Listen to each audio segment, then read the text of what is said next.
नमस्कार. येत्या विधानसभा निवडणुकीत लातूर जिल्ह्यातील अनेक समीकरण बदलू शकतात.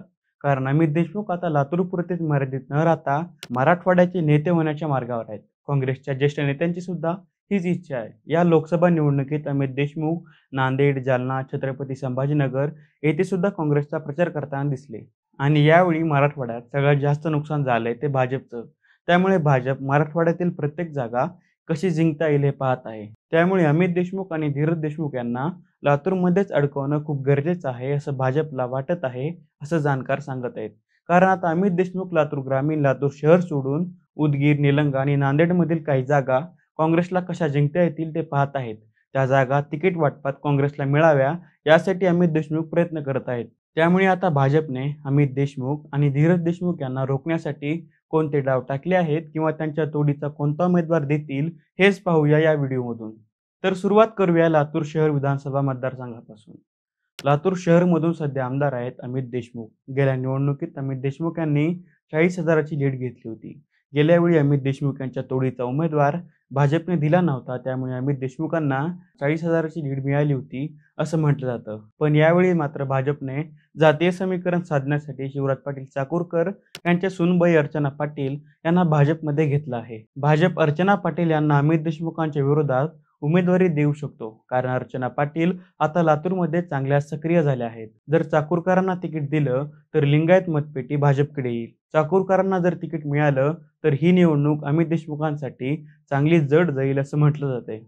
लातूर शहर विधानसभा मतदारसंघातून भाजप अजित कवेकर यांना सुद्धा तिकीट देऊ शकतो असं म्हटलं जाते. अजित कवेकर हे माजी आमदार शिवाजीराव कवेकर यांचे चिरंजीव आहेत. त्याबरोबरच अजित कवेकर हे लातूर महानगरपालिकेचे नगरसेवक सुद्धा राहिले आहेत. अजित कवेकर हे थेट देशमुख बंधूंवर टीका करतात. त्यांनी देशमुखांच्या घडीसमोर जाऊन आंदोलन सुद्धा केलं आहे. येत्या विधानसभेच्या पार्श्वभूमीवर अजित कवेकर यांनी माझं लातूर संवाद लातूरकरांशी हा उपक्रम सुरू केला आहे. त्यामध्ये ते लातूरकरांशी संवाद साधत आहेत आणि त्यांच्या समस्या जाणून घेत आहेत. त्यामुळे कुठेतरी अजित कवेकर विधानसभेची तयारी करत आहेत असं म्हटलं जाते. जर तसे झालेच तर अजित कवेकर सुद्धा थोड्याफार प्रमाणात अमित देशमुखांना लढत देऊ शकतात. दुसरा मतदारसंघ आहे लातूर ग्रामीण. लातूर ग्रामीणमधून सध्या आमदार आहेत धीरज देशमुख. धीरज देशमुख यांनी जवळपास 1,00,000ची लीड घेऊन विजय मिळवला होता. असं सांगितलं जातं की लातूर ग्रामीणमधून धीरज देशमुखांच्या विरोधात उभं कोण आहे त्याचं नाव सुद्धा जनतेला माहीत नव्हतं. त्यामुळे धीरज देशमुखांना 1,00,000ची लीड मिळू शकली. आताच झालेल्या लोकसभा निवडणुकीत काँग्रेसला लातूर ग्रामीणमधून फक्त 17,000ची लीड मिळाली आहे. त्यामुळे कुठेतरी देशमुखांसाठी ही धोक्याची घंटा आहे. लातूर ग्रामीणमधून धीरज देशमुखांना कडवी लढत देऊ शकतात ते रमेश कराड. रमेश कराड यांनी 2014 मध्ये लातूर ग्रामीणमधून निवडणूक लढवली होती. तेव्हा त्यांचा पराभव फक्त 10,000नी झाला होता. 2019ला तिकीट न मिळाल्यामुळे भाजपने त्यांना विधान परिषदेवर घेऊन आमदार केलं आणि आमदारकीचा सगळा फंड कराड यांनी लातूर ग्रामीणलाच दिला. जर भाजपने तिकीट दिलं तर रमेश कराड धीरज देशमुखांना कडवी लढत देऊ शकतात.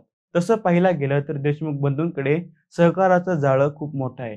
त्यातून खूप मोठ्या रोजगाराची निर्मिती होते. त्यामुळे देशमुख बंधूंचा पराभव करणं खूप अवघड आहे. याबाबत तुम्हाला काय वाटतं हे आम्हाला कमेंट करून नक्की सांगा आणि आपल्या चॅनेलला सबस्क्राईब करायला विसरू नका. धन्यवाद.